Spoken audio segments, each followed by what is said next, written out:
Abesamis from 1NU13. For today, I will be showing you how to feed the patient who cannot take anything by mouth using a nasogastric tube. But before anything else, it is important to review the doctor's order by checking 4 things, which are the rate, formula, route, and frequency. This will ensure that the correct formula will be administered in correct volume. After that, it is critical to verify first the identity of the patient by asking her name and date of birth.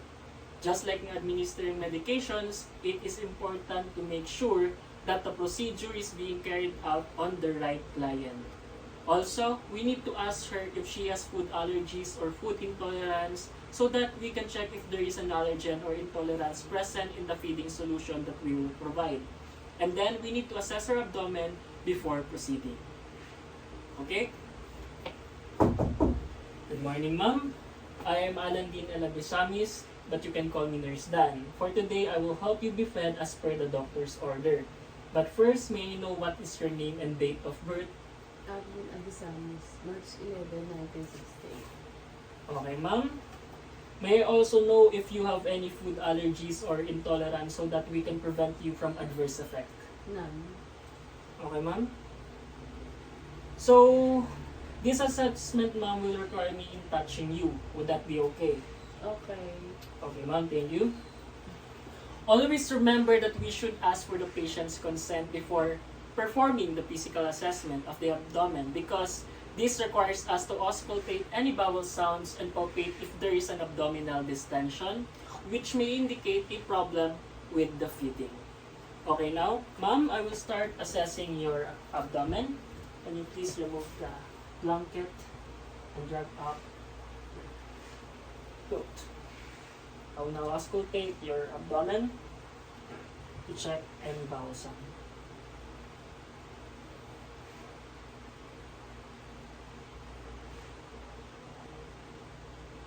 Okay, ma'am, I will now palpate it.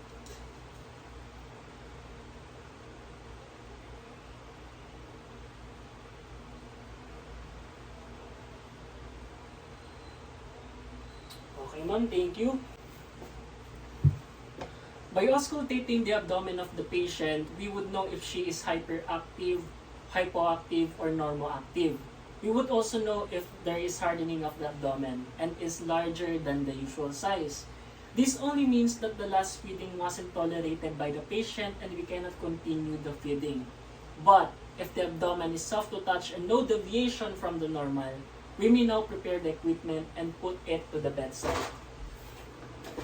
After assessing the patient's abdomen, the first thing to do is to collect all the equipment that will be used, which are the formula or feeding solution,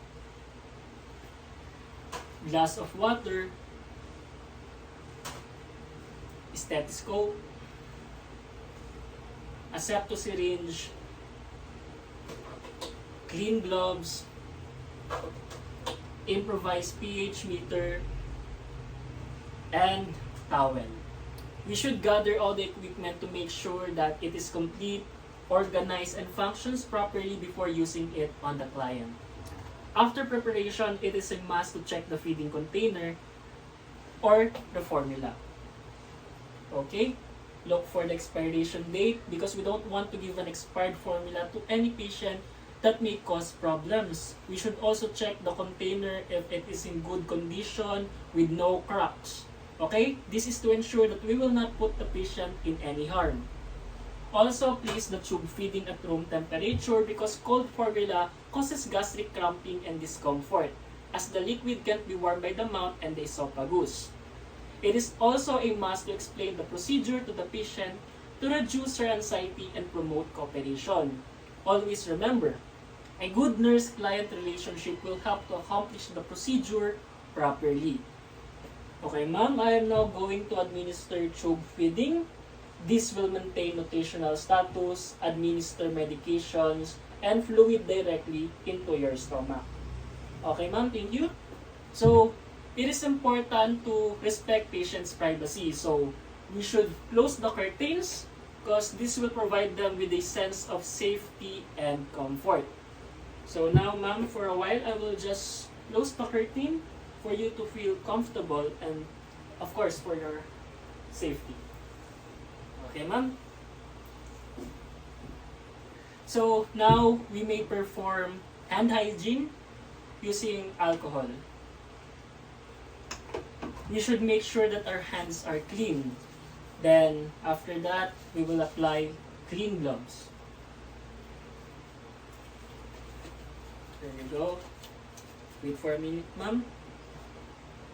By doing this, we can reduce the transmission of microorganisms. So after putting gloves, we may now put towel on the chest of our patient to prevent her from getting wet. Okay, we have here our towel. Excuse me, ma'am. Okay. Now, we may put the patient in a semi-Fowler's position or high Fowler's position, or elevate the head of the bed preferably at 45 degrees. Putting the patient at high Fowler's position reduces the risk of aspiration and will promote effective swallowing. Okay, assuming that I haven't yet put her in high Fowler's position or semi-Fowler's position. Excuse me, ma'am. Okay, there you go. She's now in a Fowler's position. Very good, ma'am. Okay, there you go. Okay, now we will verify the tube placement. First, we have to clamp the tube. Okay. The purpose of clamping the proximal end of the feeding tube is to prevent the air from entering the patient's stomach. Okay? Now, we will put the syringe under the negative pressure and attach the tip of the syringe to the end of the tube. Negative pressure and connect it to the tube. There you go. As you can see, I have already connected it. And then now, we will unclamp the tube and aspirate gastric content.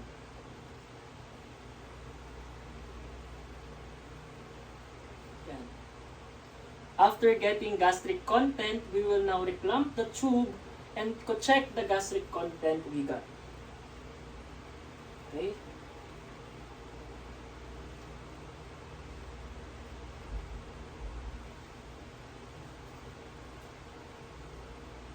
We have here our pH meter, which we will use to check the value of gastric content.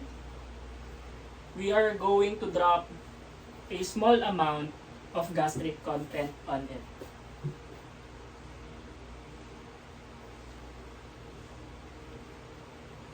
Okay, there you go.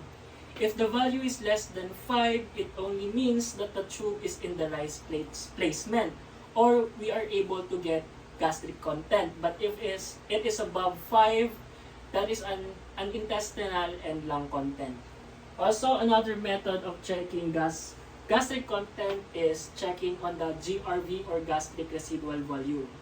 The first thing that we have to do is to clamp off the tube as well. And put the syringe under negative pressure and connect it to the tube. Don't forget to clamp. Put the syringe, connect, and we will unclamp it to get gastric content. There you go. After that, we will observe the gastric content. Check for its color and amount. Okay? If we are able to get or aspirate below 50 ml of content, we may now proceed to the procedure. But if you have withdrawn 100 ml or more than 100 ml, we need to refer it to the agency policy before proceeding, because patient was not able to tolerate the last feeding given, and in some agencies, feeding is delayed when the specified amount or more formula remains in the stomach of the patient. We can also reinstall the gastric contents in the stomach if this is the agency policy. Okay, assuming that we are able to get 50 ml of gastric content, we may now put it back to the stomach of the patient. But how? By putting it back, we just have to remove the bulb of the syringe and release the clamping of the gastric content to flow and reclamp it again. Okay? Remove the bulb.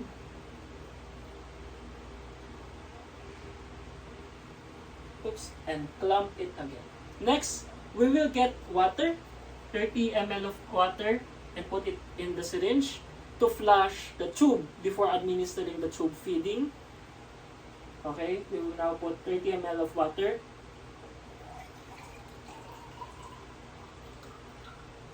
There you go. And release the clamping. There you go. Oops. Then we have to clamp it again. Okay? The water or this flushing will prevent clogging of tubing and ensure that the complete feeding is administered. After flushing, we should never forget to clamp it back. So we have already clamped it. And the tube is now clean because of flushing with water. Now we will fill the syringe with the measured amount of formula as per the doctor's order. Don't forget to clamp it so that the air won't enter the tube. And now we will now fill the syringe with formula or feeding solution.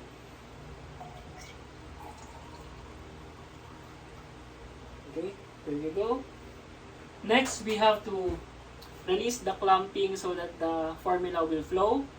Elevate the syringe to no more than 45 cm or 18 inches above insertion size and allow it to gradually be emptied by gravity. When the formula is about to be consumed, make sure to clamp it right away to avoid entering of air, and then put the remaining formula and unclamp it again. Okay? Put it the remaining formula. There you go. Assuming that we have already put all the formula. And unclamp it again.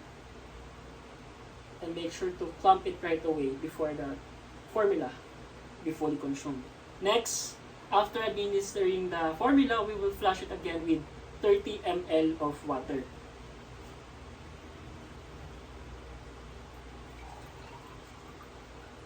Don't forget 30 ml of water. There you go.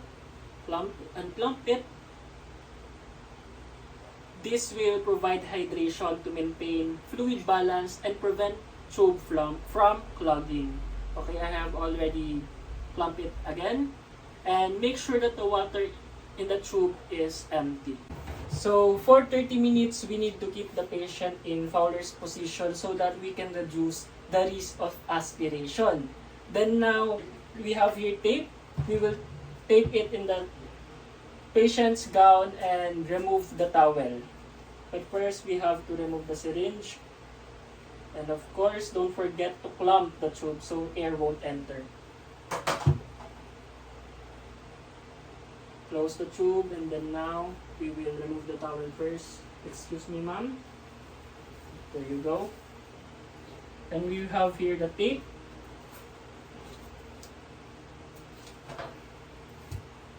So after this, we will wash all the equipment and put it in its designated area.